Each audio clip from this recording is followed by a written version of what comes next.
নমস্কার, education online অনুষ্ঠানে সবাইকে অনেক অনেক স্বাগত জানাচ্ছি। অনুষ্ঠান দীর্ঘ সময় ধরে আপনাদের সামনে চলে আসা এবং বর্তমান যে পরিস্থিতির মধ্যে আমরা রয়েছি এখন টোটালটাই এডুকেশনটাই আমাদের নিতে হচ্ছে অনলাইনে এবং অবশ্যই এই যে সামনেই কলেজের স্নাতক এবং স্নাতকোত্তরের যে ক্লাসেস স্টার্ট হবে সেটাও কিন্তু অনলাইনে আপাতত হবে বলে এরকমই সিদ্ধান্ত নেওয়া হয়েছে ইউজিসির সিদ্ধান্ত অনুসারে এবং সরকারি নিয়ম অনুসারে।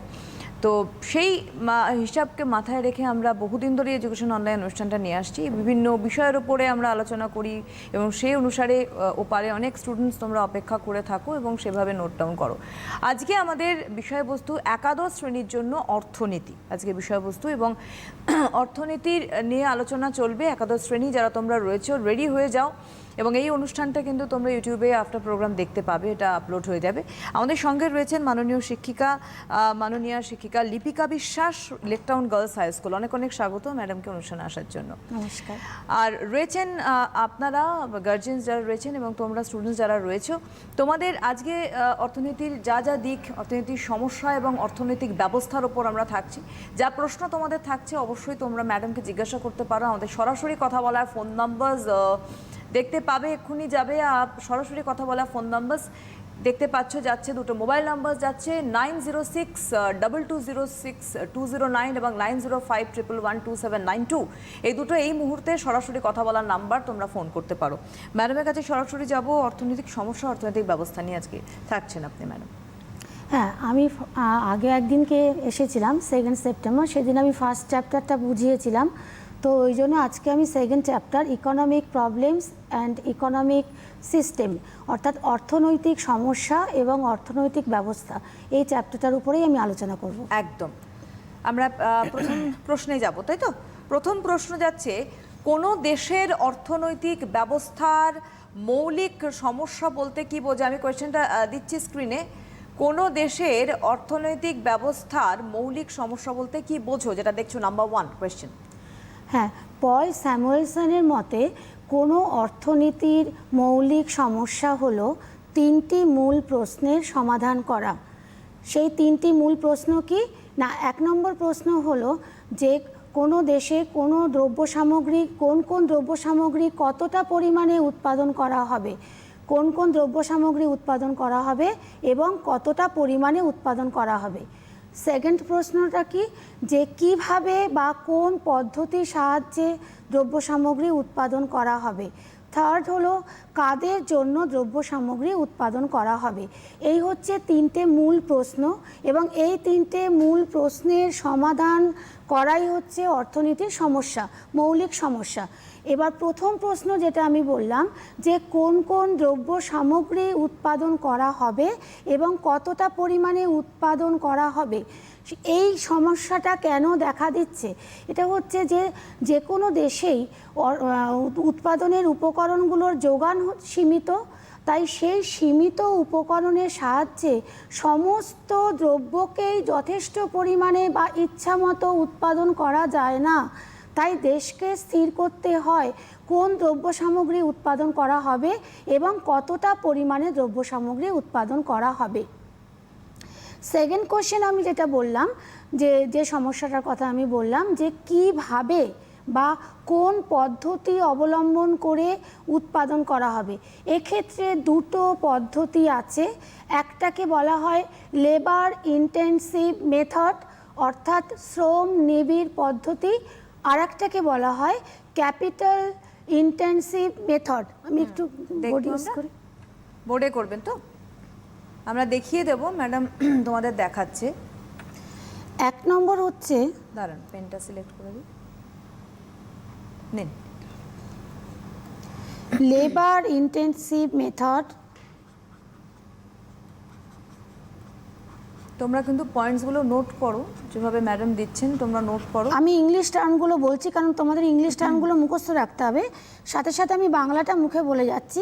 লেবার ইন্টেন্সিভ মেথড এর বাংলা টার্মটা হচ্ছে শ্রম নিবিড় পদ্ধতি, আর সেকেন্ডটা হচ্ছে ক্যাপিটাল ইন্টেন্সিভ মেথড, এর বাংলাটা হচ্ছে মূলধন নিবিড় পদ্ধতি, ক্যাপিটাল ইন্টেন্সিভ মেথড।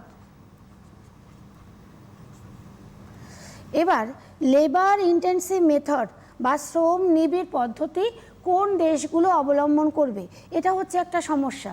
তো প্রথমে আমাকে জানতে হবে, তোমাদের বুঝতে হবে যে লেবার ইন্টেন্সিভ মেথডটা কী, অর্থাৎ যে পদ্ধতিতে অধিক শ্রম এবং কম মূলধন নিয়োগ করা হয় তাকে আমরা বলি শ্রম নিবিড় পদ্ধতি। তো নর্মালি যে সমস্ত দেশে জনসংখ্যা বৃদ্ধির হার বেশি, জনসংখ্যা বেশি, উদ্বৃত্ত শ্রমিক আছে বা মূলধন কম আছে, সেই সমস্ত আন্ডার ডেভেলপড কান্ট্রিগুলোতেই লেবার ইন্টেন্সিভ মেথডটা প্রয়োগ করাই যুক্তিসঙ্গত। আর ক্যাপিটাল ইন্টেন্সিভ মেথডটা কি না, যেখানে প্রচুর মূলধন নিয়োগ করা হয় এবং স্বল্প শ্রমিক নিয়োগ করা হয়। তো সেক্ষেত্রে ডেভেলপড কান্ট্রিগুলোতে জনসংখ্যা বৃদ্ধির হার কম, তাই সেখানে উদ্বৃত্ত শ্রমিক থাকে না, সেখানে মূলধন প্রচুর পরিমাণে আছে। তো ক্যাপিটাল ইন্টেন্সিভ মেথডটা ডেভেলপড কান্ট্রিগুলোতে প্রয়োগ করাটাই যুক্তিসঙ্গত বলে মনে হয়। একদম। আমরা পরের সেকেন্ড কোশ্চেনটা যেটা আমি বলেছি, থার্ড কোশ্চেনটা যেটা বলেছি যে কাদের জন্য দ্রব্য সামগ্রী উৎপাদন করা হবে। এবার যে দ্রব্য সামগ্রী দেশ উৎপাদন করবে তাদের ক্রেতা কারা হবে, ক্রেতাদের আয় বা ক্রয় ক্ষমতা কতটা হবে। তো সেই ক্রেতাদের আয় বা ক্রয় ক্ষমতা কতটা আছে তার ওপর বেস করে কিন্তু দ্রব্য সামগ্রীগুলো উৎপাদন করতে হবে। অর্থাৎ এই থার্ড প্রশ্নের সাথে ক্রেতার ক্রয় ক্ষমতা বা আয়ের সমস্যাটাও জড়িয়ে আছে, আয় বন্টনের সমস্যাটাও জড়িয়ে আছে। ফাইন। আচ্ছা, কোনো অর্থনীতির মৌলিক সমস্যাগুলি উদ্ভবের কারণ কি? হ্যাঁ, যে তিনটে মৌলিক সমস্যার কথা আমি বললাম, সেই তিনটে মৌলিক সমস্যার উদ্ভবের কারণ হচ্ছে উপকরণের বা সম্পদের দুষ্প্রাপ্যতা বা অপ্রাচুর্যতা। আমি বারবারই বলছি যে উপকরণের যোগান সীমিত, উপকরণের যোগান অসীম নয়, কোনো দেশের ক্ষেত্রেই উপকরণের যোগান অসীম নয়। তাই সেই সীমিত উপকরণের জন্য বা দুষ্প্রাপ্য উপকরণের জন্যই এই অর্থনৈতিক মৌলিক সমস্যাগুলোর সৃষ্টি হয়। এটা গেল তোমাদের 2 নম্বর প্রশ্ন। 3 নম্বর যাচ্ছে স্ক্রিনে, কোনো দেশের অর্থনৈতিক ব্যবস্থার কাজ হলো 3টি মূল প্রশ্নের সমাধান করা। এটি কে বলেছেন? এটি আমি আগেই বললাম, পল স্যামুয়েলসনের মতেই অর্থনীতির 3টে সমস্যা আছে, সেটা উনি ব্যাখ্যা দিয়েছেন। তো এই উক্তিটি হচ্ছে অধ্যাপক পল স্যামুয়েলসনেরই। এটা তোমাদের ওয়ান লাইনের আনসারের মধ্যে হয়ে যাচ্ছে। 4 নম্বর, অর্থনৈতিক ব্যবস্থা কাকে বলে? অর্থনৈতিক ব্যবস্থা বা ইকোনমিক সিস্টেম, এটা হচ্ছে কোনো দেশের মানুষের অর্থনৈতিক কাজকর্ম কতগুলো সামাজিক, ঐতিহাসিক, রাজনৈতিক নিয়ম নীতি মেনে চলে। তো এই সমস্ত নিয়ম নীতিগুলোকে সংক্ষেপে বলা হয় ইকোনমিক সিস্টেম বা অর্থনৈতিক ব্যবস্থা। নেক্সট হচ্ছে, কত ধরনের অর্থনৈতিক ব্যবস্থা আছে? আমি একবার কোয়েশ্চেনটা তুলে দিচ্ছি। 5 নম্বর প্রশ্ন, কত ধরনের অর্থনৈতিক ব্যবস্থা আছে আর কি কি? নর্মালি পৃথিবীতে 3 ধরনের অর্থনৈতিক ব্যবস্থা আছে। আমি একটু বোর্ড ইউজ করব, এদিকে ইরেজ করে দেবো।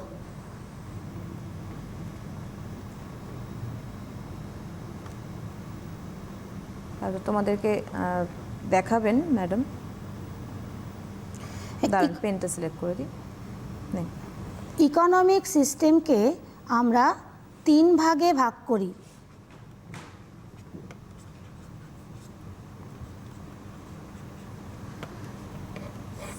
ফার্স্ট যে ভাগটা করি সেটা হচ্ছে capitalist economy. Capitalist economic system বা শর্টে এটাকে বলা হয় ক্যাপিটালিস্ট ইকোনমি। সেকেন্ড হচ্ছে সোশ্যালিস্ট ইকোনমি বা সোশ্যালিস্ট ইকোনমিক সিস্টেম। থার্ড হচ্ছে মিক্সড ইকোনমিক সিস্টেম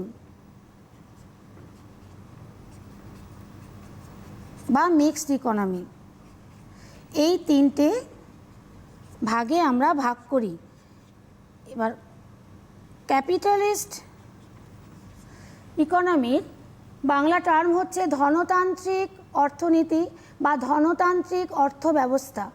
ধনতান্ত্রিক অর্থব্যবস্থাকে আরও বলা হয় দাম ব্যবস্থা বা বাজার ব্যবস্থা।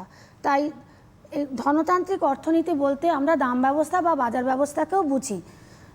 সেকেন্ড যেটা বললাম সোশ্যালিস্ট ইকোনমি, এটাকে বলা হয় সমাজতান্ত্রিক অর্থনীতি বা কেন্দ্রীয় পরিকল্পনাধীন অর্থনীতি। থার্ড হচ্ছে মিক্সড ইকোনমি, এটা হচ্ছে মিশ্র অর্থনীতি।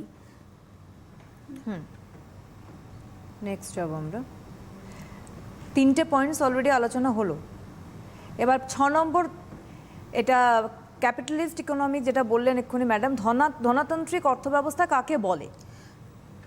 ধনতান্ত্রিক অর্থব্যবস্থা হচ্ছে বা ধনতান্ত্রিক অর্থব্যবস্থা বা ধনতান্ত্রিক অর্থনীতি একই কথা, যে অর্থনীতিতে উৎপাদনের সমস্ত উপকরণের উপর প্রাইভেট মানে বেসরকারি মালিকানা থাকে এবং উৎপাদিত দ্রব্যের ওপরেও ব্যক্তিগত বা বেসরকারি মালিকানা থাকে, সেই অর্থনীতিকে আমরা বলি ক্যাপিটালিস্ট ইকোনমি বা ধনতান্ত্রিক অর্থনীতি। তাহলে আমি কি বললাম, যে অর্থনীতিতে উৎপাদনের সমস্ত উপকরণের উপর ব্যক্তিগত মালিকানা থাকে এবং উৎপাদিত দ্রব্যের উপরও ব্যক্তিগত মালিকানা থাকে, সেই অর্থনীতিকে আমি বলছি ধনতান্ত্রিক অর্থনীতি বা ক্যাপিটালিস্ট ইকোনমি। 6 নম্বর প্রশ্নের পর আমরা যাচ্ছি নেক্সট প্রশ্ন 7। এর বৈশিষ্ট্য কি? এর বৈশিষ্ট্য হলো, এর বৈশিষ্ট্যের সাথে আমি এর সুবিধা অসুবিধাগুলো আলোচনা করব। সুবিধা অসুবিধাগুলোই হচ্ছে এর বৈশিষ্ট্য। তো প্রথমত আমি যদি বলি যে ধনতান্ত্রিক অর্থব্যবস্থার যেগুলো মেরিট বা সুবিধা সেগুলোকে নিয়ে আলোচনা করছি, যে 1 নম্বর মানে ফার্স্ট যেটা আমি বলতে পারি যে এই অর্থনীতিতে ক্রেতার সার্বভৌমত্ব বা ভোগকারীর সার্বভৌমত্ব আছে। তো তোমাদের মনে হতে পারে যে ক্রেতার সার্বভৌমত্বটা কি বা ভোগকারীর সার্বভৌমত্ব কি? সেটা হচ্ছে যে ভোগকারী বা ক্রেতা নিজের ইচ্ছা মতো নিজের পছন্দ মতো দ্রব্য সামগ্রী ক্রয় করতে পারে এবং ভোগ করতে পারে, এ ব্যাপারে কোনো বিধি নিষেধ থাকে না। সেকেন্ড আমি একটা ইম্পর্টেন্ট সুবিধা বা মেরিট বলতে পারি এই অর্থনীতির, যে উদ্যোক্তার স্বাধীনতা থাকে। যেমন আমরা দেখলাম যে ভোগকারীর ভোগের ব্যাপারে বা দ্রব্য ক্রয়ের ব্যাপারে যেমন স্বাধীনতা আছে, তেমনি উৎপাদক বা উদ্যোক্তারও যে দ্রব্য উৎপাদন করবে সেই ব্যাপারেও তার স্বাধীনতা আছে। প্রত্যেকটি উদ্যোক্তা বা উৎপাদক তার পছন্দ অনুযায়ী তার ইচ্ছা মতো দ্রব্য সামগ্রী উৎপাদন করতে পারে। এটা একটা ইম্পর্টেন্ট সুবিধা। আর একটা ইম্পর্টেন্ট সুবিধা হচ্ছে যে এক্ষেত্রে দক্ষতা বৃদ্ধি পায়। যে ব্যক্তি তার দক্ষতা দেখাবেন তিনি তার জন্য পুরস্কার পাবে। তো এই অর্থনীতিতে ফাঁকি দেওয়ার কোনো প্রবণতা থাকে না, ফলে উদ্যোক্তাদের দক্ষতা বৃদ্ধি পায়। এগুলো সবই হচ্ছে ধনতন্ত্রের বৈশিষ্ট্য, কিন্তু এগুলোকে আমি দুটো ভাগে ভাগ করছি। কিছুকে আমি মেরিটের দিকে দিচ্ছি, কিছু আমি ডিমেরিটের দিকে দিচ্ছি বা অসুবিধার দিকে দিচ্ছি। কারণ তোমাদের কোশ্চেন আসে অনেক সময় যে ধনতান্ত্রিক অর্থনীতির দুটো সুবিধা বলো বা ধনতান্ত্রিক অর্থনীতির দুটো অসুবিধা বলো। তো আমি তোমাদের সুবিধাগুলো, ইম্পর্টেন্ট সুবিধাগুলোকে নিয়ে আলোচনা করলাম। এবার আমি তোমাদেরকে বলবো ধনতান্ত্রিক অর্থনীতির প্রধান অসুবিধাগুলো কী। ধনতান্ত্রিক অর্থনীতির প্রধান যে অসুবিধা, যে এখানে সামাজিক কল্যাণ ভীষণভাবে উপেক্ষিত হয়। যেহেতু এই উৎপাদন ব্যবস্থায় বা এই অর্থনীতিতে উৎপাদকের প্রধান লক্ষ্য হচ্ছে মুনাফা বা প্রফিটকে সর্বাধিক করা, সেই কারণে মুনাফা সর্বাধিক করার জন্য সমাজের পক্ষে অনিষ্টকর অনেক দ্রব্য সামগ্রী উৎপাদন করে থাকে, যেগুলো সমাজের কল্যাণ করে না। তাই সামাজিক কল্যাণ এক্ষেত্রে উপেক্ষিত হয়। এটা একটা ভাইটাল ডিমেরিট বা অসুবিধা, এই অর্থনীতির একটা বিরাট অসুবিধা। সেকেন্ড যে অসুবিধাটা সেখানে এটা হচ্ছে যে এখানে আয় ও সম্পত্তি বন্টনে বৈষম্য দেখা যায়, তীব্র বৈষম্য দেখা যায় আয় ও সম্পত্তি বন্টনে। কারণ এখানে দুটো শ্রেণী থাকে, একটা হচ্ছে মালিক শ্রেণী মানে পুঁজিপতি শ্রেণী, আর একটা হচ্ছে শ্রমিক শ্রেণী। পুঁজিপতি শ্রেণীদের হচ্ছে প্রচুর অর্থ, আর শ্রমিক শ্রেণীদের হচ্ছে মানে অর্থ নেই বলা চলে। তো এইভাবে এখানে আয় ও সম্পত্তি বন্টনে একটা তীব্র বৈষম্য দেখা যায়। থার্ড হচ্ছে এই অর্থনীতিতে শ্রমিক শোষণ ঘটে। পুঁজিপতি শ্রেণীরা কী করে? শ্রমিকদের শোষণ করে, তো এটাও এর একটা প্রধান অসুবিধা। ফোর্থ হচ্ছে যে শ্রমিক মালিক বিরোধ বা সংঘর্ষ এই অর্থনীতিতে দেখা যায়। শ্রমিক মালিকদের মধ্যে বিরোধ মানে চলতেই থাকে। আরেকটা অসুবিধা হচ্ছে যে এই অর্থনীতিতে অর্থনৈতিক কার্যকলাপের উত্থান পতন দেখা যায়।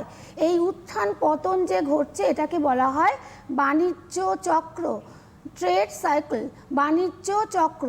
অর্থাৎ এই অর্থনীতির উৎপাদন, দাম, কর্মসংস্থান কখনো ওপরে উঠছে, আবার কখনো তলানিতে গিয়ে ঠেকছে। অর্থাৎ অর্থনীতিতে একটা স্থিতাবস্থা বা স্থিতিশীল অবস্থা দেখা যায় না। এটাকে বলা হয় বাণিজ্য চক্র, যেটা ধনতন্ত্রে উপস্থিত থাকে। এগুলো হচ্ছে অসুবিধাগুলো গেল। আর সুবিধা অসুবিধা এইগুলো মিলিয়ে হচ্ছে বৈশিষ্ট্য। এরকম ভাবে প্রশ্ন আসতে পারে যেখানে এই 7 নম্বরে যে এর বৈশিষ্ট্য কি, ম্যাডাম বারবার বলছেন ধনতান্ত্রিক অর্থনীতির বৈশিষ্ট্য কি, এই বৈশিষ্ট্যের মধ্যে সুবিধাও আসবে অসুবিধাও আসবে, আর যখন ভেঙে আসবে তোমাদের অসুবিধা বা সুবিধা সেটা তো তোমরা লিখবেই, দুটোই একসঙ্গে বলেছেন। যেটা 8 নম্বর প্রশ্ন তোমাদের, সমাজতান্ত্রিক অর্থব্যবস্থা কি, নাম্বার 8। হ্যাঁ, সেকেন্ড যে অর্থ ব্যবস্থা সেটা হচ্ছে সোশ্যালিস্ট ইকোনমি বা সমাজতান্ত্রিক অর্থব্যবস্থা, বা এর আরও অনেকগুলো নাম আছে। প্রত্যেকটা নাম তোমরা মুখস্থ রাখবে, যে কোনো টার্মে কোশ্চেন আসে। কেন্দ্রীয় পরিকল্পনাধীন অর্থনীতি বা পরিকল্পিত অর্থনীতি। তাহলে সমাজতান্ত্রিক অর্থব্যবস্থার আরও কতগুলো নাম বললাম, কেন্দ্রীয় পরিকল্পনাধীন অর্থনীতি, পরিকল্পিত অর্থনীতি ইত্যাদি। তো কাকে বলে না, যে অর্থনীতিতে উৎপাদনের সমস্ত উপকরণের উপর সরকারি নিয়ন্ত্রণ থাকে বা সরকারি মালিকানা থাকে, এবং উৎপাদিত দ্রব্যের ওপরেও সরকারি মালিকানা থাকে, সেই অর্থনীতিকে বলা হয় সমাজতান্ত্রিক অর্থব্যবস্থা। আচ্ছা, আমি আগে তোমাদের ধনতান্ত্রিক অর্থব্যবস্থা যখন বোঝালাম তখন ধনতান্ত্রিক অর্থনীতির দেশগুলোর নাম বলিনি, সেটা তোমরা নোট করো। ধনতান্ত্রিক অর্থনীতি হচ্ছে যেমন আমেরিকা, ব্রিটেন, জাপান, এই সমস্ত উন্নত দেশগুলোতে ধনতান্ত্রিক অর্থব্যবস্থা দেখা যায়। আর সমাজতান্ত্রিক অর্থব্যবস্থা দেখা যায় চীন, ভিয়েতনাম, কিউবা, উত্তর কোরিয়া। আমি যে এক্সাম্পলগুলো দিচ্ছি ভালো করে নোট করো, কারণ তোমাদের কোশ্চেনে এই এক্সাম্পলগুলোও লিখতে দেয় যে সমাজতান্ত্রিক অর্থনীতির দুটো দেশের নাম লেখো। তো তোমাদের আমি অনেকগুলো দেশের নাম বললাম, চীন, ভিয়েতনাম, উত্তর কোরিয়া, কিউবা, এগুলো সবই হচ্ছে সমাজতান্ত্রিক অর্থনীতির দেশ। এবার ধনতন্ত্রের ঠিক অপোজিট মেরুতে রয়েছে সমাজতন্ত্র। তাহলে তোমরা দেখতে পেলে যে ধনতন্ত্রের যে সংজ্ঞা আমি দিলাম তার ঠিক অপোজিট সংজ্ঞা দিলাম সমাজতন্ত্রে। তার মানে ধনতন্ত্রের যেগুলো সুবিধা বা মেরিটস সেগুলো হচ্ছে সমাজতন্ত্রের অসুবিধা, আর ধনতন্ত্রের যেগুলো অসুবিধা সেগুলো হচ্ছে সমাজতন্ত্রের সুবিধা। এবার তবুও এখানে কোশ্চেন, নেক্সট কোশ্চেনটা আপনি, নেক্সট কোয়েশ্চেনে যাচ্ছি আমি। এর সুবিধা অসুবিধা, এর সুবিধা, তাহলে আমি ধনতন্ত্রের অসুবিধা যেগুলো কি দেখেছি না, ধনতন্ত্রের অসুবিধা দেখেছি যে সামাজিক কল্যাণ অবহেলিত। তাহলে সমাজতন্ত্রের সুবিধার প্রথম পয়েন্টটাই আমরা লিখব যে সামাজিক কল্যাণ, এক্ষেত্রে সর্বাধিক সামাজিক কল্যাণ হয়।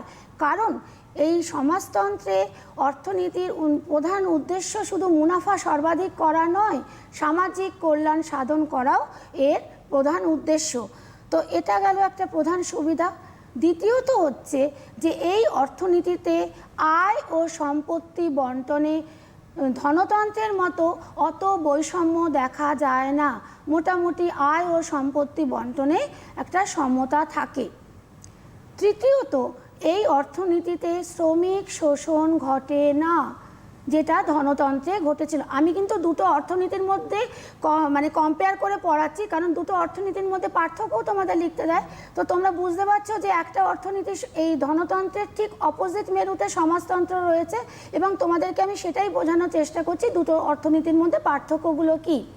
তো সমাজতন্ত্রের আরেকটা সুবিধা যেমন আমি বলতে পারি যে এখানে শ্রমিক মালিক বিরোধ ঘটে না, এখানে বাণিজ্য চক্র চক্রের প্রভাব থেকে এই অর্থনীতি মুক্ত, অর্থাৎ এখানে অর্থনৈতিক কার্যকলাপে উত্থান পতন এগুলো ঘটে না। এবার হ্যাঁ, এই সুবিধাগুলো আমি বললাম, এবার তেমনি এর কতগুলো আবার অসুবিধাও আছে। প্রথম যে অসুবিধাটা আমি বলতে পারি, যেটা ধনতন্ত্রের সুবিধা ছিল, যে এখানে ধনতন্ত্রে দক্ষতার উপর খুব প্রাধান্য দেওয়া হয়েছিল, দক্ষতা বৃদ্ধি পেয়েছিল, কিন্তু এই অর্থনীতিতে দক্ষতার হ্রাস ঘটে। কারণ সরকারি কর্মচারীদের কাজের নিরাপত্তা থাকে, শ্রমিকদের মজুরির নিরাপত্তা থাকে, তাই তাদের কর্মদক্ষতা বৃদ্ধিতে তেমন উৎসাহ দেখা যায় না, যেটা কিনা ধনতন্ত্রে দেখা যায়। দ্বিতীয়ত হচ্ছে এখানে স্বাধীনতার ভীষণ অভাব দেখা যায়। সরকার বা রাষ্ট্রের পরামর্শ ছাড়া কোনো রকম কাজকর্ম এই অর্থনীতিতে করা যায় না। থার্ড হচ্ছে এখানে ভোগীর বা ক্রেতার সার্বভৌমত্ব হ্রাস পায়।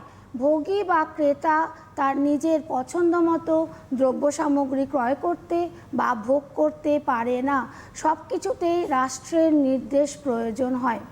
আরও একটা অসুবিধা এখানে আমি বলতে পারি। একটা ফোন নিয়ে আমরা আসছি ম্যাডাম, আমরা এই অসুবিধাটা নিয়ে আলোচনা করব। হ্যালো, হ্যালো, আমি লেক বেঙ্গল স্কুলের স্টুডেন্ট বাগুইয়াটি থেকে অনুষ্কা সাহা বলছি।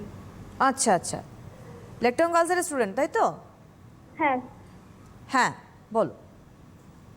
আচ্ছা, ভারতবর্ষের অর্থনীতি ব্যবস্থা কি সমাজতান্ত্রিক অর্থনীতি ব্যবস্থা না ধনতান্ত্রিক অর্থনীতি ব্যবস্থা নাকি মিশ্র? ভারতের অর্থনীতি ধনতান্ত্রিকও নয়, সমাজতান্ত্রিকও নয়। তুমি শোনো, আমি যখন তিনটে অর্থ ব্যবস্থা পুরো আমার বলা হয়ে যাবে, তখন তার মধ্যে তুমি এই কোশ্চেনের আনসার পেয়ে যাবে। আমি তো ধনতন্ত্রের দেশগুলোর নাম বললাম, সমাজতন্ত্রের দেশগুলোর নাম বললাম, তার মধ্যে তো আমি ভারতের নামটা একবারও বলিনি। তো ওই জন্য শোনো, শুনলে সমস্ত উত্তর পেয়ে যাবে। তিনটে অর্থ ব্যবস্থা আগে আমি কমপ্লিট করি, তখন তুমি তোমার কোশ্চেনের উত্তর পেয়ে যাবে। আচ্ছা, আরেকটা অসুবিধার কথা আপনি বলছিলেন। আর একটা অসুবিধা হচ্ছে যে এই অর্থনীতিতে উদ্যোক্তা বা উৎপাদকেরও কোনো স্বাধীনতা থাকে না। সে তার পছন্দ মতো বা ইচ্ছা মতো দ্রব্য সামগ্রী উৎপাদন করতে পারে না। এই অসুবিধাগুলো আমরা সমাজতন্ত্রে দেখতে পাচ্ছি, এবং এই সুবিধা বা অসুবিধাগুলোই আবার সমাজতন্ত্রের বৈশিষ্ট্য এলে তোমরা সেটা লিখবে। আমি বৈশিষ্ট্যগুলোকেই জাস্ট ভেঙে দিচ্ছি, কারণ সুবিধা অসুবিধা আসে, তাই সুবিধার দিকে কোন পয়েন্টগুলো লিখবে, অসুবিধার দিকে কোন পয়েন্টগুলো লিখবে।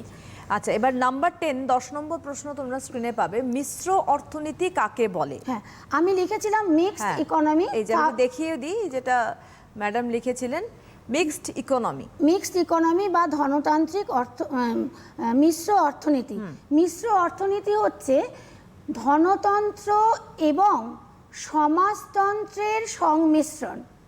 অর্থাৎ যে অর্থনীতিতে ধনতন্ত্র এবং সমাজতন্ত্র পাশাপাশি অবস্থান করে বা সহাবস্থান করে, অর্থাৎ যেখানে সরকারি ক্ষেত্র এবং বেসরকারি ক্ষেত্র সহাবস্থান করে, সেই অর্থনীতিকে আমরা বলবো মিশ্র অর্থনীতি।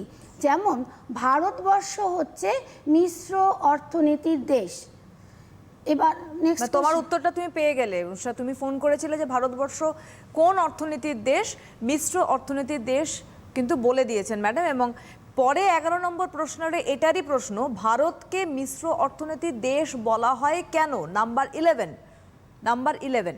ভারতকে মিশ্র অর্থনীতির দেশ বলা হয় কারণ ভারতে সরকারি ক্ষেত্র এবং বেসরকারি ক্ষেত্র পাশাপাশি অবস্থান করে।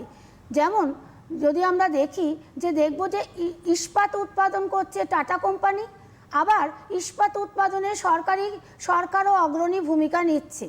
আবার আমরা দেখতে পাই যে সরকারি উদ্যোগে যেমন রেল ও পরিবহন, ডাক ও তার বিভাগ, অস্ত্রশস্ত্র প্রতিরক্ষার সরঞ্জাম উৎপাদন, এগুলো সমস্ত কিছু সরকারি ক্ষেত্রের আন্ডারে রয়েছে।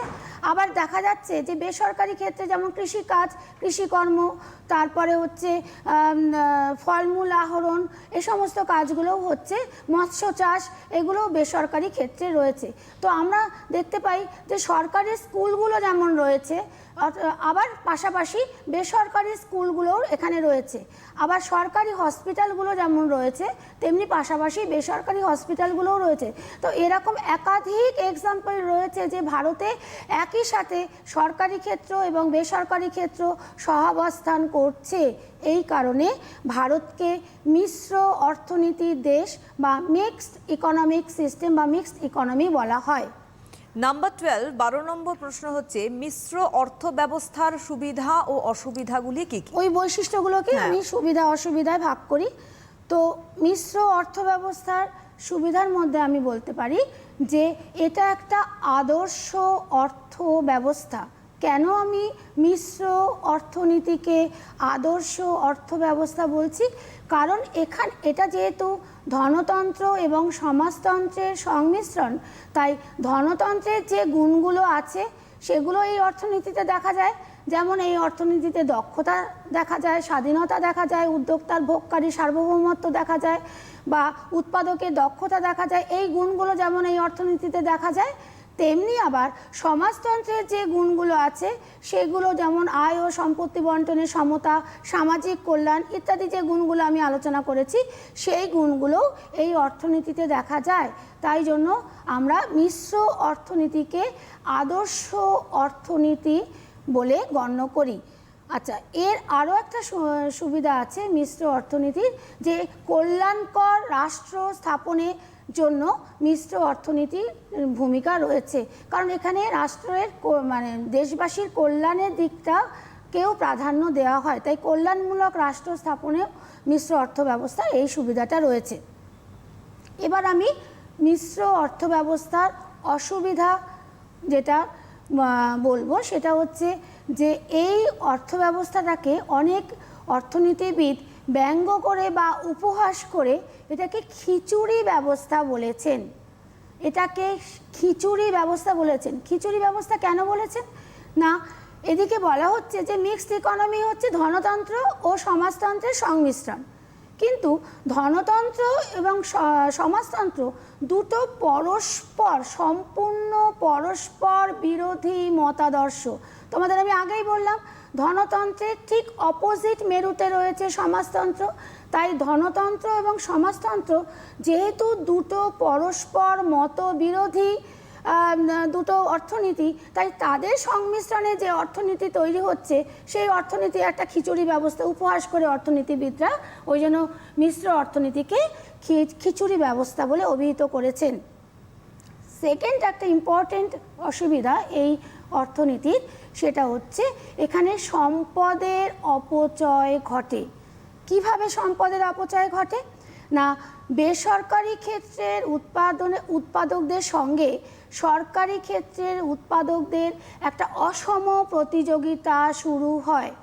সরকারি ক্ষেত্রের উৎপাদকরা বেসরকারি ক্ষেত্রের উৎপাদকদের সঙ্গে অনেক সময় প্রতিযোগিতায় টিকে থাকতে পারে না, ফলে সামাজিক সম্পদের অপচয় ঘটে।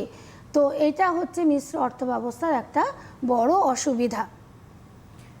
নেক্সট হচ্ছে নাম্বার 13, 13 নম্বর প্রশ্ন তোমরা দেখবে, বাজার ব্যবস্থার প্রবর্তক কে? হ্যাঁ, আমি অলরেডি বলেছি যে বাজার ব্যবস্থার আরেকটা নাম কি বলেছিলাম? ধনতান্ত্রিক অর্থব্যবস্থা। বাজার ব্যবস্থার আরেকটা নাম কি বলেছিলাম? দাম ব্যবস্থা। তো সেই বাজার ব্যবস্থার প্রবর্তক হচ্ছেন অ্যাডাম স্মিথ। আমি তোমাদের আগের ক্লাসেও বলেছিলাম যে অ্যাডাম স্মিথ কে ছিলেন? না, অ্যাডাম স্মিথ ছিলেন অর্থনীতির জনক, ফাদার অফ ইকোনমিক্স কাকে বলা হয়? অ্যাডাম স্মিথকে। সেই অ্যাডাম স্মিথ হচ্ছে বাজার ব্যবস্থার প্রবর্তক। নাম্বার 14, 14 নম্বর, অদৃশ্য হস্ত কাকে বলে? অদৃশ্য হস্ত এর ইংলিশ টার্মটা হচ্ছে ইনভিজিবল হ্যান্ড।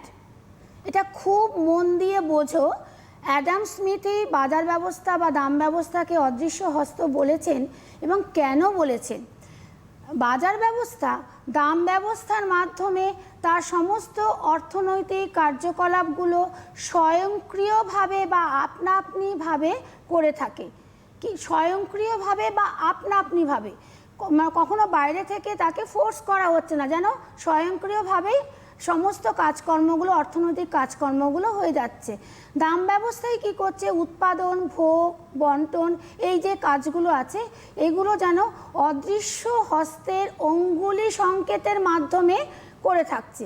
অর্থাৎ অ্যাডাম স্মিথ এখানে বলতে চেয়েছেন যে দাম ব্যবস্থা এমনই সুন্দরভাবে এই সমস্ত কাজ, অর্থনৈতিক কাজকর্মগুলোকে চালিত করে যেন সেটাকে তুলনা করা হয় যে আড়ালে কোনো একটা হাত রয়েছে এবং তার আঙুলের ইশারার সাহায্যে সব কাজগুলো যেন স্বয়ংক্রিয়ভাবে হয়ে যাচ্ছে। সেই কারণে অ্যাডাম স্মিথ এই দাম ব্যবস্থাটাকে অদৃশ্য হস্ত বা ইনভিজিবল হ্যান্ড বলে অভিহিত করেছেন। নেক্সট প্রশ্নে যাব আমরা, নাম্বার 15-এ যাচ্ছি, 15 নম্বর।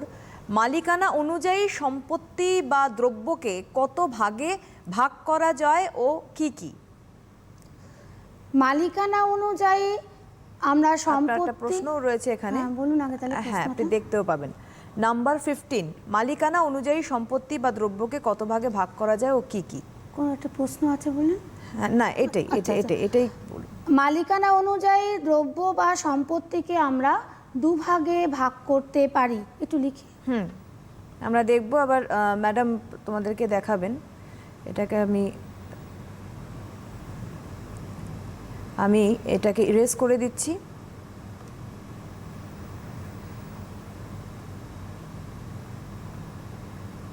তাহলে পেনটা সিলেক্ট করে দিই।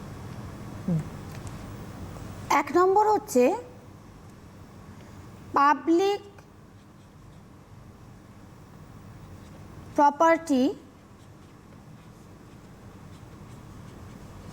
বা এটাকে আমরা পাবলিক গুডসও বলতে পারি। বাংলায় এটাকে আমরা বলছি সরকারি সম্পত্তি বা সরকারি দ্রব্য।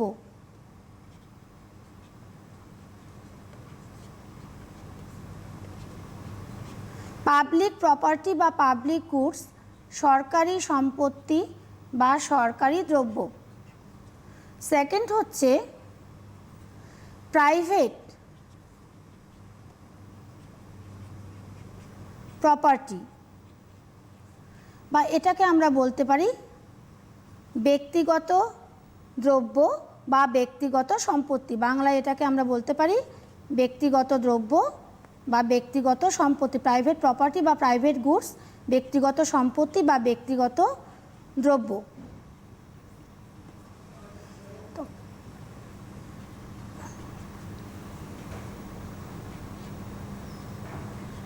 এবার 1 নম্বরে যাই, পাবলিক প্রপার্টি বা সরকারি দ্রব্য বা সরকারি সম্পত্তি কাকে বলছে। তোমরা প্রথমেই কোশ্চেনটা তোমরা দেখেছো যে মালিকানার ভিত্তিতে এখানে ভাগ করা হচ্ছে। তাই যে সম্পত্তির উপর মালিকানা সরকারি থাকে, অর্থাৎ যে সমস্ত দ্রব্যের উৎপাদন সরকারি মালিকানায় হয়ে থাকে, সেই সমস্ত দ্রব্য বা সম্পত্তিকে আমরা বলবো সরকারি দ্রব্য। কি বললাম? যে সমস্ত দ্রব্যের উৎপাদন সরকারি মালিকানায় হয়ে থাকে সেই সমস্ত দ্রব্যকে আমরা বলবো সরকারি দ্রব্য। যেমন রাস্তাঘাট, সেতু, রেলপথ, এগুলো কি? এগুলো হচ্ছে সব তোমার হচ্ছে সরকারি মালিকানায় এগুলো হয়ে থাকে। তো এই দ্রব্যগুলোকে আমরা বলবো সরকারি দ্রব্য। এবার এই দ্রব্যের কতগুলো বৈশিষ্ট্য আছে, যেমন হচ্ছে যে বৈশিষ্ট্যগুলো আমি বোধহয় কোশ্চেনে দিইনি, কিন্তু তোমরা বৈশিষ্ট্যগুলো পয়েন্ট করো, কারণ বৈশিষ্ট্যগুলো পরীক্ষায় আসে। প্রথমত হচ্ছে সরকারি দ্রব্য বৃহৎ মাত্রায় উৎপাদন হয়। সরকারি দ্রব্য বৃহৎ মাত্রায় উৎপাদন হয়। তো উৎপাদনের ক্ষেত্রে অবিভাজ্যতা দেখা যায়, অর্থাৎ যে কিছুটা উৎপাদন ভেঙে ভেঙে কিছুটা উৎপাদন করলো। যেমন একটা সেতুটা যদি কিছুটা উৎপাদন করে রেখে দেওয়া হয় তাহলে সেই সেতুটা তো ব্যবহারযোগ্য হবে না। তো সেতুটাকে ব্যবহারযোগ্য করে তুলতে হলে ওটাকে বৃহৎ মাত্রায় উৎপাদন করতে হবে, অর্থাৎ পুরো সেতুটাকেই উৎপাদন করতে হবে। আচ্ছা, সরকারি দ্রব্য ব্যক্তির পছন্দ অপছন্দের উপর নির্ভর করে উৎপাদন করা হয় না। কি বললাম? সরকারি দ্রব্য ব্যক্তির পছন্দ এবং অপছন্দের উপর নির্ভর করে উৎপাদন করা হয় না। সেই জন্য সরকারি দ্রব্যের ক্ষেত্রে বর্জন নীতি প্রযোজ্য নয়। অর্থাৎ আমার পছন্দ হলো না, আমি বর্জন করলাম, সেই নীতি কিন্তু সরকারি দ্রব্যের ক্ষেত্রে প্রযোজ্য নয়। বোঝা গেল? তাহলে এবার আমি সেকেন্ড যে প্রপার্টি বা দ্রব্য সেখানে আসছি, সেটা হচ্ছে ব্যক্তিগত দ্রব্য। যে দ্রব্যের উৎপাদন ব্যক্তিগত মালিকানায় হয়ে থাকে সেই সমস্ত দ্রব্যগুলোকে আমরা বলবো ব্যক্তিগত দ্রব্য। যেমন ব্যক্তির বাড়ি, গাড়ি, তারপরে ব্যক্তির জায়গা জমি সম্পত্তি, বেসরকারি হসপিটাল, বেসরকারি স্কুল, এগুলো সবই হচ্ছে ব্যক্তিগত সম্পত্তি বা ব্যক্তিগত দ্রব্যের উদাহরণ। তোমাদের এই দুটো দ্রব্যের মধ্যে পার্থক্য লিখতে দেওয়া হয়। তো আমি সরকারি দ্রব্যের যে বৈশিষ্ট্যগুলো বললাম তার ঠিক অপোজিট বৈশিষ্ট্যগুলোই হচ্ছে ব্যক্তিগত দ্রব্যের ক্ষেত্রে। অর্থাৎ ব্যক্তিগত দ্রব্য ব্যক্তিগত মালিকানায় উৎপাদিত হয়ে থাকে। ব্যক্তিগত দ্রব্য সব সরকারি দ্রব্যের মতো বৃহৎ মাত্রায় উৎপাদিত হয় না। ব্যক্তিগত দ্রব্যের ক্ষেত্রে ব্যক্তির পছন্দ অপছন্দের উপর নির্ভর করে ব্যক্তি তার দ্রব্য উৎপাদন করে। ব্যক্তিগত দ্রব্যের ক্ষেত্রে বর্জন নীতি প্রযোজ্য হয়, অর্থাৎ ব্যক্তির যদি পছন্দ না হয় সেই দ্রব্য উৎপাদনও করবে না বা ব্যবহারও করবে না। তো এইভাবে আমরা সরকারি দ্রব্য এবং ব্যক্তিগত দ্রব্যের মধ্যে পার্থক্য করতে পারি। আচ্ছা, এবার আমরা যাব হচ্ছে মালিকানা। আচ্ছা, এটা তো হলো মালিকানা অনুযায়ী সম্পত্তি বা দ্রব্যকে কত ভাগে ভাগ করা যায় কি কি, এটা তো হলো। ম্যাডাম তারপরে দেখিয়ে আমি দিলেন ওই ভাগের মধ্যে সরকারি দ্রব্য, হ্যাঁ। সামাজিক দ্রব্য কাকে ওগুলো বলে আমরা বলে বললাম। দিয়েছি। সাধারণের সম্পত্তি বা 18 নম্বর প্রশ্ন যাব। 16 আর 17 অলরেডি আমি 15 একসঙ্গে 16 নম্বরের এবং মধ্যে 17 তোমাদের আরেকবার প্রশ্নটা দেখিয়ে দিই, যেটা একসঙ্গে ম্যাডাম তোমাদেরকে বলে দিল। সেটা হচ্ছে 16 নম্বর সরকারি দ্রব্য বা সামাজিক দ্রব্য কাকে বলে এবং 17 নম্বর ব্যক্তিগত দ্রব্য কাকে বলে। এবার যাচ্ছি আমরা 18 নম্বর প্রশ্ন, সাধারণের সম্পত্তি বা যৌথ মালিকানাধীন উপকরণ কাকে বলে। নাম্বার 18। যে উপকরণের ওপর আমি বলি সাধারণের সম্পত্তি বা যৌথ মালিকানাধীন উপকরণ বা সর্বসাধারণের সম্পত্তি, এটাকে ইংলিশে বলা হয় common property resources. Common property resources শর্টে বলা হয় সিপিআর। তোমাদের কোশ্চেনে সিপিআর দিয়েও কোশ্চেন আসে, তাহলে সিপিআরটা কি তোমাদের জানতে হবে। Common property resources. সাধারণের সম্পত্তি হচ্ছে বা যৌথ মালিকানাধীন উপকরণ হচ্ছে যে সমস্ত উপকরণের মালিকানা ব্যক্তিগত নয়, সামাজিক, অর্থাৎ সমাজের সকল ব্যক্তি সমানভাবে এই উপকরণগুলোকে ব্যবহার করতে পারে, সেই সমস্ত উপকরণ বা সম্পত্তিকে বলা হয় যৌথ মালিকানাধীন সম্পত্তি বা যৌথ মালিকানাধীন উপকরণ। এটা অনেকটাই সরকারি দ্রব্যের মতোই, কিন্তু তফাৎটা হচ্ছে এটাই যে সরকারি দ্রব্য হচ্ছে ম্যানমেড, ওটা মানুষ উৎপাদন করছে, আর এই সাধারণের সম্পত্তি বা যৌথ মালিকানাধীন উপকরণগুলো হচ্ছে প্রকৃতি প্রদত্ত উপকরণ, যেগুলোর মালিকানা হচ্ছে সামাজিক, অর্থাৎ সমাজের সকল ব্যক্তি এই উপকরণগুলো ব্যবহার করতে পারে বা ভোগ করতে পারে। আচ্ছা, নাম্বার 19, 19 নম্বরটা একটু আমরা স্ক্রিনে দেখব। 19 নম্বর প্রশ্নে যাব আমরা। 19 হচ্ছে এর ব্যবহার ও অপব্যবহার বলো। এর প্রথমে আমি ব্যবহারটা বলি। এর ব্যবহার হচ্ছে যে এইগুলো হচ্ছে প্রকৃতি প্রদত্ত উপকরণ এবং এগুলো সকলেই যেহেতু ব্যবহার করতে পারে, তাই অনুন্নত দেশে বা স্বল্পোন্নত দেশে দরিদ্র শ্রেণীর মানুষেরা এই উপকরণগুলোর উপর নির্ভর করে জীবিকা নির্বাহ করে। যেমন ধরো, দরিদ্র শ্রেণীর মানুষেরা বনাঞ্চল থেকে কাঠ আহরণ করে, বনাঞ্চল থেকে মধু সংগ্রহ করে, এইগুলোর ওপর নির্ভর করে তারা তাদের জীবিকা নির্বাহ করে। আবার ধরো, গোচারণ ভূমিতে গিয়ে গবাদি পশু তারা চড়ায়, তারা এইভাবে গোচারণ ভূমিটাও আমি যৌথ মালিকানাধীন সম্পত্তির উদাহরণ হিসাবে ধরবো। তারপরে সমুদ্র উপকূলবর্তী অঞ্চলে সমুদ্র থেকে জেলেরা মাছ ধরে তাদের জীবিকা নির্বাহ করে। তাহলে এইগুলো হচ্ছে সবই এই যৌথ মালিকানাধীন সম্পত্তির ব্যবহার। আর এর অপব্যবহার মানে কি, যেহেতু এই সম্পত্তি সকলে ব্যবহার করতে পারে, কোনো ব্যক্তিগত মালিকানায় থাকে না, তাই এই সম্পত্তি ভীষণ অপরিকল্পিতভাবে অদক্ষতার সাথে এবং যথেষ্ট পরিমাণে ব্যবহার করা হয়, ফলে অচিরেই এই সম্পত্তিগুলো বিনষ্ট হয়ে যায়। এটাই হচ্ছে এর অপব্যবহার। এর বৈশিষ্ট্য কি? নাম্বার 20, 20 নম্বর প্রশ্ন। এর বৈশিষ্ট্য বলা যায় যে প্রথম বৈশিষ্ট্য যেটা, সেটা হচ্ছে অবাধে প্রবেশের অধিকার থাকে। অর্থাৎ এই সম্পত্তি, যেহেতু এটা প্রাকৃতিক সম্পত্তি, তাই প্রাকৃতিক সম্পত্তিতে যে কোনো ব্যক্তি অবাধে প্রবেশ করতে পারে।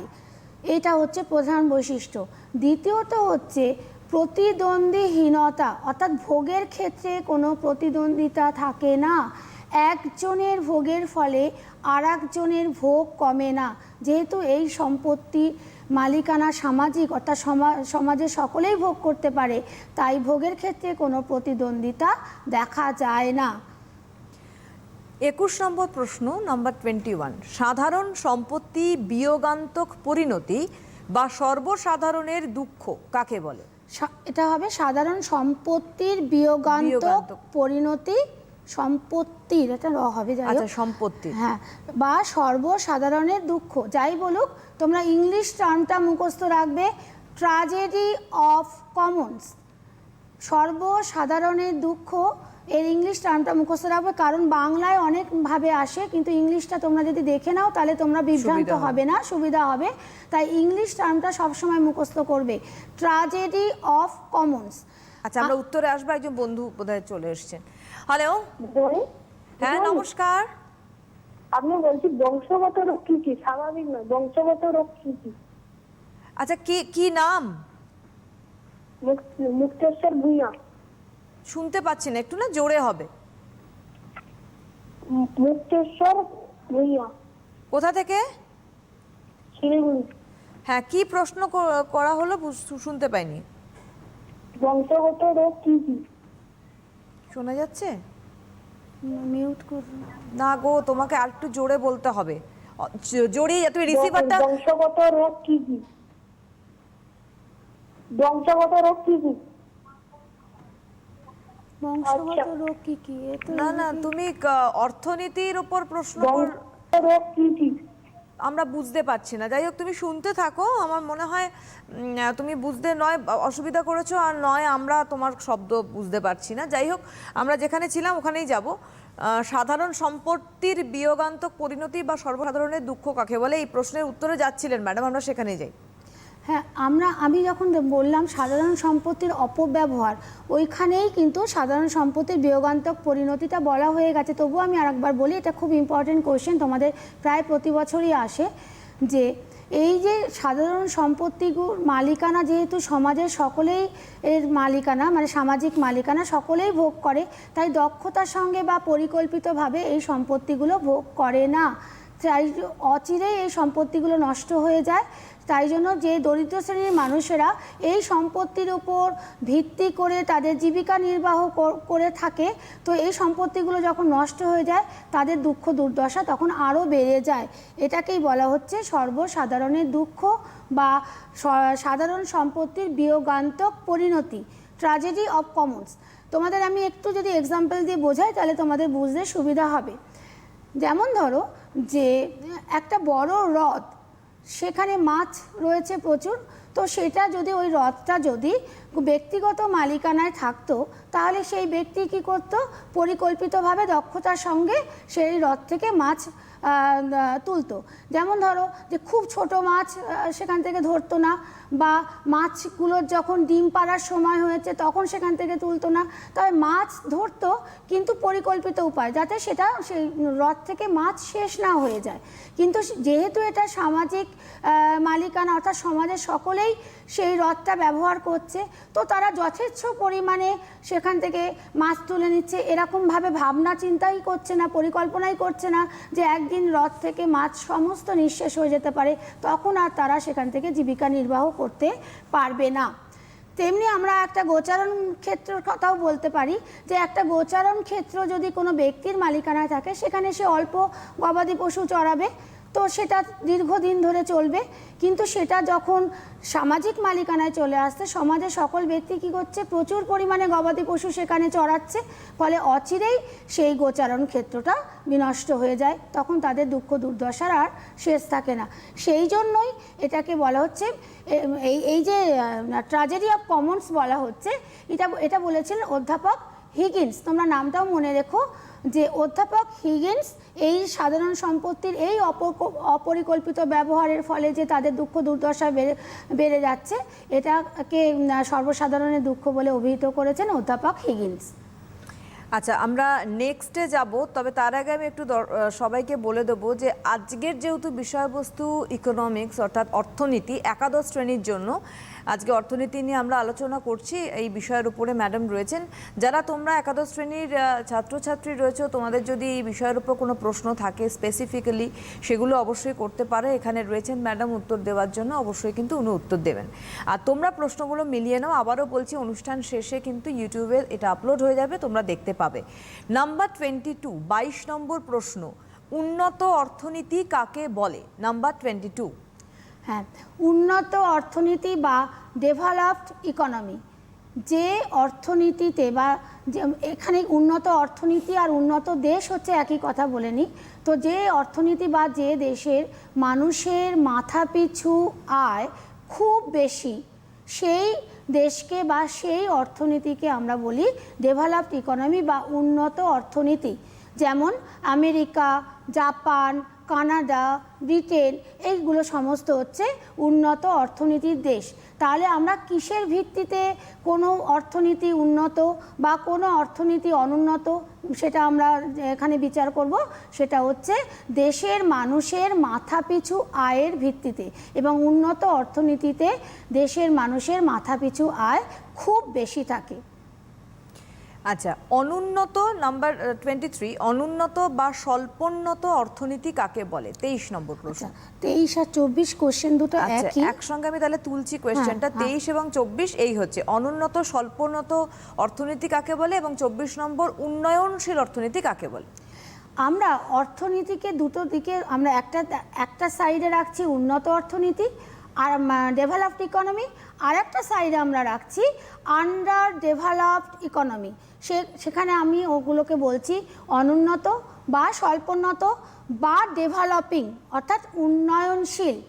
তো এখন অনুন্নত স্বল্পোন্নত না বলে ডেভেলপিং ইকোনমি বলাটাই যুক্তিসঙ্গত, কিন্তু তবুও তোমাদের কোশ্চেন আসে অনুন্নত বা স্বল্পোন্নত বা উন্নয়নশীল, এইভাবেই আসে। তাই জন্য এই তিনটেই আমি সিনোনিম হিসাবে ধরে নিয়েই তোমাদেরকে আমি আলোচনা করছি। তাহলে যে অর্থনীতিতে বা যে দেশে মানুষের মাথাপিছু আয় খুব কম, সেই অর্থনীতিকে বা সেই দেশকে আমরা বলি অনুন্নত বা স্বল্পোন্নত বা উন্নয়নশীল অর্থনীতির দেশ। তো যেমন ভারত, পাকিস্তান, বাংলাদেশ, এগুলো সবই হচ্ছে অনুন্নত বা স্বল্পোন্নত বা উন্নয়নশীল অর্থনীতির দেশ। তো এখানে এইগুলোই গেল। এবার নেক্সট কোশ্চেনে আপনি নাম্বার 25, 25 নম্বর, স্বল্পোন্নত অর্থনীতির বৈশিষ্ট্য যে দেখাই যাচ্ছে। হ্যাঁ, স্বল্পোন্নত অর্থনীতির কতগুলি বৈশিষ্ট্য আছে। তো প্রথমেই আমি যেটা বললাম, সংজ্ঞার মধ্যেই যেটা বললাম যে এই অর্থনীতিতে মানুষের মাথাপিছু আয় খুব কম, তার মানে এই অর্থনীতিতে জাতীয় আয়ের পরিমাণটাও খুব কম। প্রথম বৈশিষ্ট্য গেল এটা যে জাতীয় আয় ও মাথাপিছু আয় খুব কম। দ্বিতীয়ত হচ্ছে এই অর্থনীতিতে জাতীয় আয়ের বেশিরভাগ অংশটা আসে প্রাথমিক ক্ষেত্র বা কৃষি ক্ষেত্র থেকে। তোমাদের এই প্রসঙ্গে একটা আমি আলোচনা করি, যে দেশ যত বেশি উন্নত হবে সেই দেশের জাতীয় আয়ের বেশিরভাগ অংশটা আসে মাধ্যমিক ক্ষেত্র মানে শিল্পক্ষেত্র বা সেবামূলক ক্ষেত্র মানে ব্যাংক, বিমা, বাণিজ্য ইত্যাদি ক্ষেত্র থেকে, আর প্রাথমিক ক্ষেত্রের অবদানটা কম থাকে। আর যে দেশ যত বেশি অনুন্নত হয় সেই দেশের প্রাথমিক ক্ষেত্রের অবদানটা বেশি হয়, মাধ্যমিক ও সেবামূলক ক্ষেত্রের অবদানটা কম হয়। তো এই অর্থনীতিতেও জাতীয় আয়ের বেশিরভাগ অংশটা আসে প্রাথমিক ক্ষেত্র বা কৃষি ক্ষেত্র থেকে। তৃতীয়ত হচ্ছে অনুন্নত উৎপাদন পদ্ধতি প্রয়োগ করা হয়, এখানে উন্নত উৎপাদন পদ্ধতি প্রয়োগ করা হয় না। 4 নম্বর বৈশিষ্ট্য আমি এখানে বলতে পারি যে মূলধনের অভাব থাকে, মূলধনের প্রাচুর্যতা এখানে থাকে না, মূলধনের অভাব থাকে। এই অর্থনীতির আর একটা গুরুত্বপূর্ণ বৈশিষ্ট্য হচ্ছে জনসংখ্যা বৃদ্ধির হার বেশি এবং জনসংখ্যাও বেশি। তাহলে এই অর্থনীতির একটা ইম্পর্টেন্ট বৈশিষ্ট্য এটা যে জনসংখ্যা এবং জনসংখ্যা বৃদ্ধির হার দুটোই এই অর্থনীতিতে বেশি। আরও অনেক এরকম একাধিক প্রচুর বৈশিষ্ট্য আছে, ইম্পর্টেন্ট তোমাদের কিছু বৈশিষ্ট্য আমি বলছি। যেমন এখানে বলা যায় যে বেকারত্বের হার খুব বেশি, সঞ্চয় ও বিনিয়োগের হার খুব কম। তো এরকম অনেকগুলো, এখানে মূলধন নিবিড় প্রযুক্তি প্রয়োগ না করে শ্রম নিবিড় প্রযুক্তি প্রয়োগ করে উৎপাদন করা হয়, এরকম প্রচুর বৈশিষ্ট্য আছে। আমি তোমাদের তবুও ইম্পর্টেন্ট অনেকগুলো বৈশিষ্ট্য আমি এখানে আলোচনা করলাম। এবার 26 নম্বর, দ্বৈত অর্থনীতি কি? 26। দ্বৈত অর্থনীতি এর ইংলিশ টার্মটা হচ্ছে ডুয়াল ইকোনমি। অনেক অনুন্নত দেশে অর্থনীতিতে দুটো ভাগ দেখা যায়। একটা ভাগে থাকে উন্নত অর্থনৈতিক ব্যবস্থা, যেখানে আধুনিক প্রযুক্তি প্রয়োগ করে উৎপাদন করা হচ্ছে। আরেকটা ভাগে থাকে অনুন্নত অর্থনৈতিক ব্যবস্থা, যেখানে প্রাচীন অনুন্নত প্রথায় উৎপাদন করা হচ্ছে। এই দুটো বিভাগের মধ্যে কোনো কিন্তু সংযোগ নেই, তাই এই একে বলা হচ্ছে দ্বৈত। দ্বৈত মানে দুই, দ্বৈত অর্থনীতি। যেহেতু এই অর্থনীতিতে দুটো ভাগ রয়েছে, একদম দুটো অপোজিট ভাগ, একটা হচ্ছে উন্নত আর একটা হচ্ছে অনুন্নত অর্থনৈতিক ব্যবস্থা, তাই জন্য একে বলা হচ্ছে দ্বৈত অর্থনীতি। এবং তোমরা এটা মনে রাখবে, এই দ্বৈত অর্থনীতি কিন্তু ওই স্বল্পোন্নত অর্থনৈতিক দেশগুলোতেই দেখা যায়, এটা কিন্তু উন্নত অর্থনীতির দেশগুলোতে দেখা যায় না।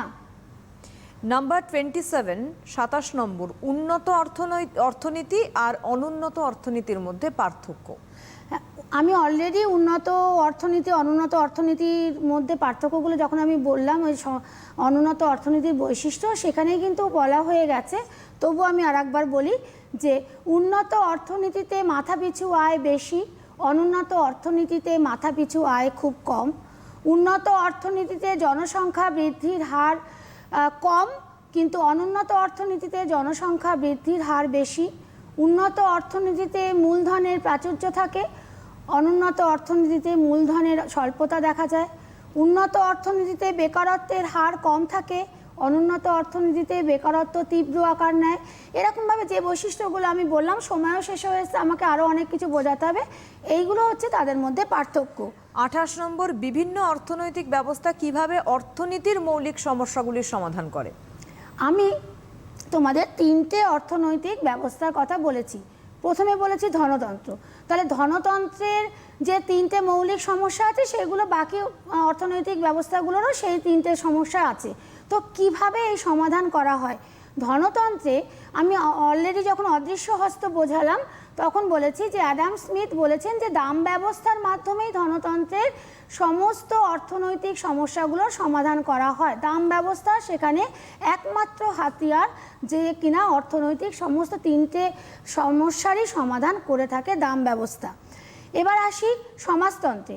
সমাজতান্ত্রিক অর্থনীতি হচ্ছে ধনতন্ত্রের ঠিক বিপরীত, অর্থাৎ এখানে সমস্ত কিছু সরকারি উদ্যোগে হয়, তাই সমস্ত অর্থনৈতিক সমস্যাগুলোর সমাধান করে কেন্দ্রীয় পরিকল্পনা কর্তৃপক্ষ।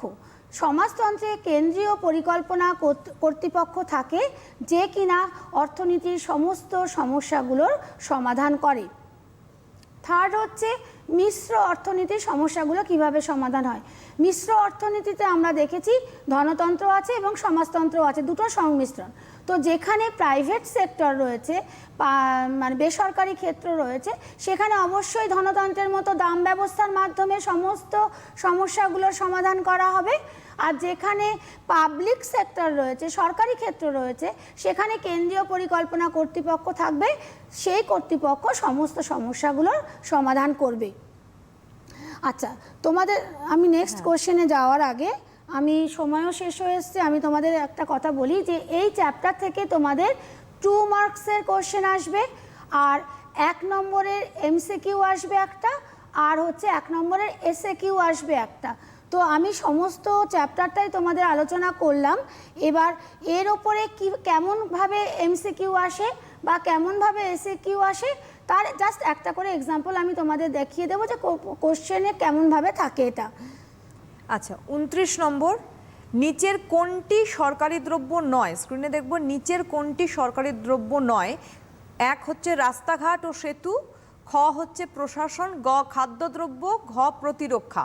হ্যাঁ, তোমাদের যে বললাম যে এমসিকিউ থাকে, এমসিকিউ থাকবে এরকমভাবেই, 4টে কোশ্চেন দেওয়া হবে এবং 4টে অপশান দেওয়া হবে।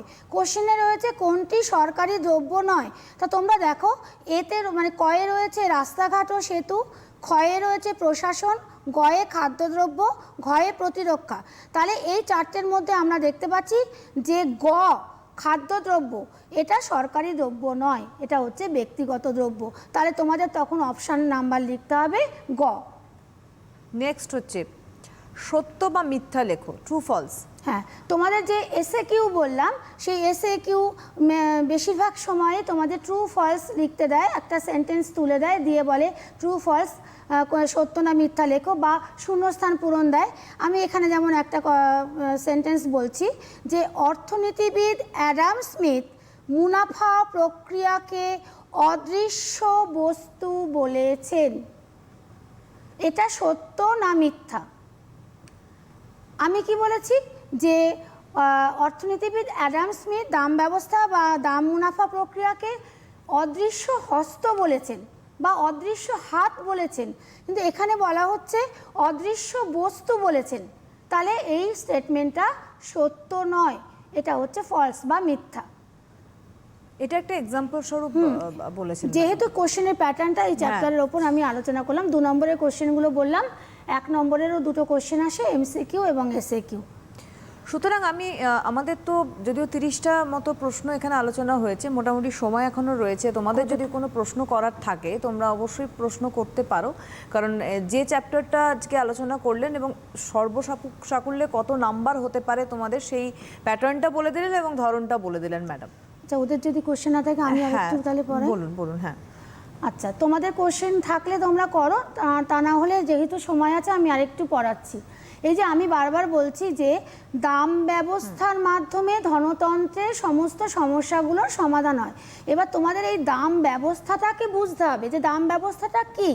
সেটা হচ্ছে যে দেশের সমস্ত দ্রব্য সামগ্রীর মোট চাহিদা এবং মোট যোগান যেখানে যে দামে সমান হয় সেই দামটাকে আমরা বলি ইকুইলিব্রিয়াম প্রাইস বা ভারসাম্য দাম। এই দামটাই ধনতন্ত্রে নির্ধারিত হয়। এই যেখানে মোট চাহিদা এবং যে দামে মোট চাহিদা এবং মোট যোগান পরস্পর সমান হচ্ছে সেই দামটাকে বলা হচ্ছে ভারসাম্য দাম বা ইকুইলিব্রিয়াম প্রাইস। এই প্রাইসের মাধ্যমে এটাকেই বলা হচ্ছে দাম ব্যবস্থা, এই দামটাকেই গ্রহণ করা হচ্ছে এবং এর মাধ্যমে সমস্ত সমস্যাগুলোর সমাধান করা হচ্ছে। এটা একটা বিষয় গেল। আরেকটা হচ্ছে যে আমি তোমাদেরকে বলেছিলাম যে 3টে অর্থনৈতিক সমস্যা বা মূল সমস্যা আছে।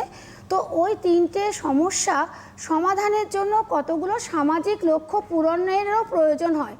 সেই সামাজিক লক্ষ্যগুলো আমি একটু তোমাদের এখন তাহলে বলি যে সেই সামাজিক লক্ষ্য যেমন আমি 1 নম্বর বলতে পারি যে দক্ষতা, অর্থাৎ তোমাদের দক্ষতা নিয়ে আমি আগের ক্লাসেও বলেছি বা আজকেও বলেছি যে উপকরণ সীমিত, তাই সেই সীমিত উপকরণকে দক্ষতার সঙ্গে উৎপাদনের কাজে লাগিয়ে উৎপাদনকে সর্বোত্তম করতে হবে।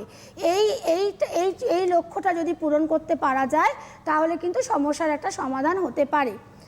আরেকটা সামাজিক লক্ষ্য আমি বলতে পারি সেটা হচ্ছে সাম্য বা সমতা, অর্থাৎ অর্থনীতিতে আয় ও সম্পত্তি বন্টনে সমতা আনতে হবে, বৈষম্য রাখলে চলবে না, সমতা আনতে হবে।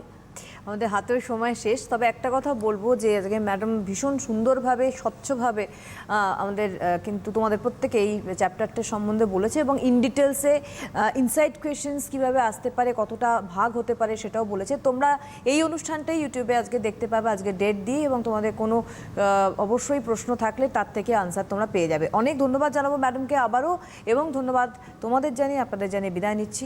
নমস্কার।